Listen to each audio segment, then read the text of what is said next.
자, 그러면 다음 연사님으로 우리 윤에스더 연사님 모시겠습니다. 멀리 또 이번 주에도 벌써 그 필리핀까지 날아가셨다가 오늘 아침에 공항에 도착했어요. 그래가지고 또 바로 이 보신각을 찾아주셨습니다. 정말 감사드리고요.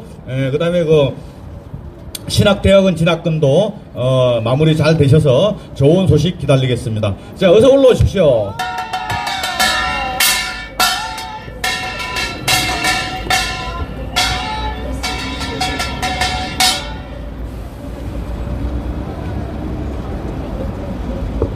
필리핀에서 윤에스더 각설이가 이곳에 왔습니다.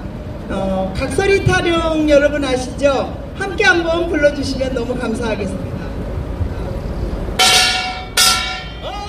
시구시구 늘어간다, 잘 시구시구 늘어간다. 작년에 왔던 각설이가 올해도 이곳에 또 왔네. 시구시구 늘어간다. 누가 과연 효자인가? 시구시구 늘어간다. 문재인 엄마는 빨리 돌아가셨는지 늦게 돌아가셨는지 아무도 모른단다. 시구시구 들어간다. 잘 시구시구 들어간다. 보통 제가 할게. 보통 사람들은 효자 효녀를 논할 때 그 엄마 아버지를 힘들지 않게 해주는 사람이라고 말합니다. 여러분, 인터넷에서 보니까 문재인 대통령의 엄마가 계셨던 6인실 병실을 놓고 너무나 사람들은 근검전략한 대통령이지 않냐라는 측면이 있고, 또 한편에서는 어떻게 과연 자기 엄마를 6인실에 두었느냐라고 말을 하는 사람이 있습니다.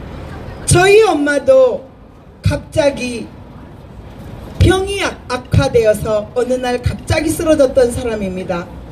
모시떡을 보면 그 엄마가 좋아했던 모시떡을 우리가 생각하고 눈물 지을 수 있는 게 바로 우리 자식들의 마음 아니겠습니까? 여러분, 자기 엄마가 병실에 있었는데 그 병실에 있는 사람들이 과연 문재인 대통령님의 어머니였다는 사실조차도 몰랐다는 이 사실을 여러분 한번 되짚어보고 가고 싶습니다. 많은 사람들이 하이패스에 찍히는, 요즘은 하이패스에도 찍힙니다. 어디 구간에 갔다라는 게 다 찍히는 세상이 됐습니다. 나의 부모에게 아무것도 해주는 게 없이 소변 한번 대변 한번 봐준 적이 없이 똥오줌, 세상말로 말하면 똥오줌마저 가리지 않았던 그런 사람 중에 한 사람이 과연 효자라고 여러분 할 수 있습니까? 효녀라고 할 수 있습니까? 나는 여러분에게 묻고 싶습니다. 진정한 효자 효녀는 6인실 병실에 어머니를 두고 있는 문재인인가?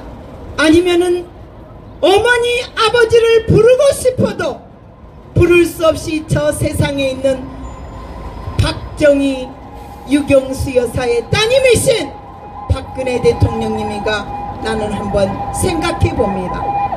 모시떡을 팔고 있는 아줌마를 보면 우리는 우리 엄마, 우리 아버지에게 모시떡을 사다 주고 싶어 합니다. 내가 경제적인 여유가 있고 나를 이만큼 키웠으면 6인실이 아니고 3인실, 4인실, 1인실에서라도 몰래 내 부모를 공경할 수 있다는 게 현대인의 효성이 아닐까 싶습니다. 6인실에 둔 부모님, 아무도 내 부모가 다친지도 몰랐다는 그 문재인에게 우리는 효자라고 칭할 수 있겠습니까? 고속버스 하이패스만 되는 것으로 어느 집에 방문했다, 나의 부모를 섬겼다, 아침마다 전화 한 통, 저녁에 전화 한 통만 했다고 나의 부모를 섬겼다고 여러분 말을 다 할 수 있습니까? 나의 엄마 아버지, 우리의 부모들, 우리의 조상님들도 젊었을 때는 건강한 육체를 가지고 하고 싶었던 일들을 다 할 수 있는 게 바로 자유민주주의입니다. 여러분, 왜 제가 이 자리에 나왔겠습니까? 부모님을 잘 공경하라고 하는 그 10계명의 5계명이 과연 무엇입니까? 바로 부모 하나를 섬길지도 모르는 문재인이라는 사람이 이 나라의 대통령으로 준비가 되어 있을까라는 생각을 해봅니다. 수많은 국회의원들이 과연 나의 부모, 나를 낳아주시고 길러주신 그 부모에게 따뜻한 전화 한 통 하이패스만 된다고 가는 길이 아니고 정말 그 어머니 아버지의 똥수발까지도 받아낼 수 있는 그런 마음의 자세인가라고 묻고 싶습니다. 자사고 7천억, 나의 귀중한 세금 7천억이 42개국을 2개 학교를 없앴는데 7천억이 든답니다. 여러분, 억을 말할 때가 엊그제 같은데 어떻게 하여 나의 세금이 줄줄줄 새서 할아버지 할머니가 냈었던 그 수많은 귀중한 돈, 그 세금이 자사고나 특목고들이 없어지는 이런 순환이 된단 말입니까? 웬만한 사람들이 교육부 장관이 되면 바뀌는 게 교육의 현실입니다. 내년에 고등학교 2000몇 년도인가? 고등학교 그 점수제 때문에, 공산당의 그 점수제 때문에 나의 조국 대한민국이 또다시 이렇게 입시 전쟁이 아니고 특목고 영재들이 나와야 되는 나의 조국의 수많은 영재 발굴을 이렇게 무참히 짓밟아버리고 과연 누가 이 나라를 대표할 수 있겠습니까? 나는 한낱 예체능 게밖에 안 됩니다. 나의 IQ도 139지만 이제 나이가 들어서 100도 넘을까 말까 하는 이런 머리가 되어버렸습니다. 지나가시던 할아버지, 어르신들도 옛날에는 140에 가까운 IQ로 살았을지언정 지금은 기억조차 할 수 없는 그런 시절로 돌아와 버렸습니다.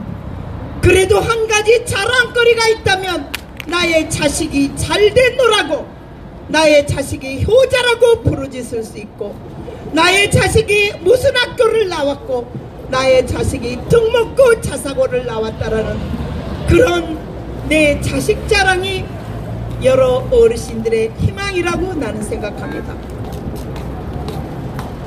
조금 전에도 말했다시피 나는 공산당이 싫어해라고 외쳤던 이승복 어린이처럼 나만이 좋아서 이렇게 울부짖고 있던 한 여인도 있지만 수많은 사람들이 태극기를 들고 이 자리에 나올 수 있었다는 것도 바로 이 나라 자유를 지키고자 하는 여러분들의 간절한 마음 아니겠습니까? 야금 좀 먹듯이 공산 빨갱이들은 이 나라 곳곳에 하나 둘씩 침투되어 있습니다. 우리가 왜 그것을 모릅니까? 과거 저도 30대 40대는 나 혼자 똑똑한지 알고 아무것도 나라에 대한 걱정, 나의 조국에 대한 걱정이 없었습니다. 태극기 하나 들지 몰랐습니다. 그러나 지금은 안 됩니다. 왜? 우리가 공산주의, 사회주의는 좋지 않다는 것을 알고 있고 그 통진당을 해산시킨 사람이 바로 박근혜 대통령님이고, 아무리 우리가 이 말 저 말 할지라도 제2의 야당은 자한당, 바로 황교안 대표님께서 여당의 대표로 계시기 때문에 우리가 무슨 일이 있어도 내년 선거에서만큼은 우리 자유민주주의를 사랑하는 이 조국 대한민국의 젊은이, 중년층, 어르신들 죽기 이전에 우리가 투표로 자유민주주의를 찍어줘야 됩니다. 그런데 걸림돌이 있다면 무엇이겠습니까? 한번 배반한 사람은 또 배반하기 때문에 우리가 그것을 없애고 가자라고 하는 수많은 사람들의 바람을 황교안 대표님은 꼭 들어주시기를 간절히 소망합니다. 어느 누구도 우리는 욕할 수 없습니다. 왜? 모두 다 자유민주주의를 사랑하기 때문입니다. 왜 박근혜 대통령님이 왜 저곳에 계십니까? 바로 자유민주주의를 사랑하기 때문입니다. 저는 필리핀에서 이 아침에 날아왔습니다. 너무나 수많이 지나가고 계시는 사람들에게 자유의 중요와 시장경제, 이 경제의 중요성을 알리기 위해서입니다. 여러분, 호주머니에 돈이 공짜로 생기면 누구나 기뻐 좋아할 수 있지만 하나 둘 그게 나의 인생을 좀먹는다고 생각해 보십시오. 여러분이 해야 될 일이 과연 무엇일까요? 여러분들이 해야 될 일이 과연 무엇이기에 우리가 이 자리에서 이렇게 외쳐야만 됩니까? 다시 말씀드리겠습니다. 자기 세금, 우리가 냈던 세금을 찾기 이전에 뭐 하나 입시제도를 바꿔 없애는데 7천억이 써버리고 남는 이 나라 이 현실을 우리는 과연 묵과할 수 있습니까? 젊은이들이여 깨어나 주시면 감사하겠습니다. 내가 냈던 이 세금이 나의 호주머니로 들어온다고 기뻐할 것이 아니고 공짜로 들어온다고 기뻐할 것이 아니고 그 이면에 몇 천억이 나가고 있다라는 사실을 여러분 아셔야 됩니다.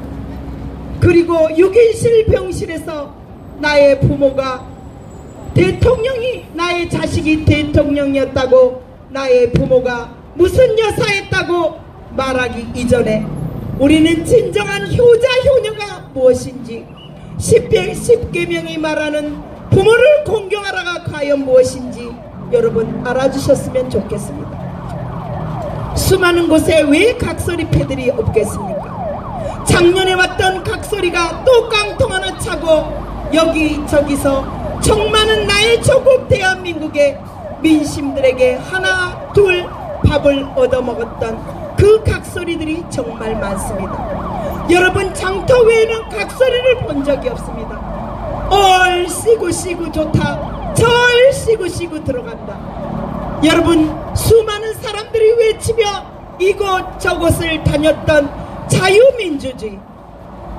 시장경제, 정의 많은 나의 조국 대한민국의 사람들은 지금은 다 어디에 가고 없습니까? 너무나 한심스러운 나의 조국입니다.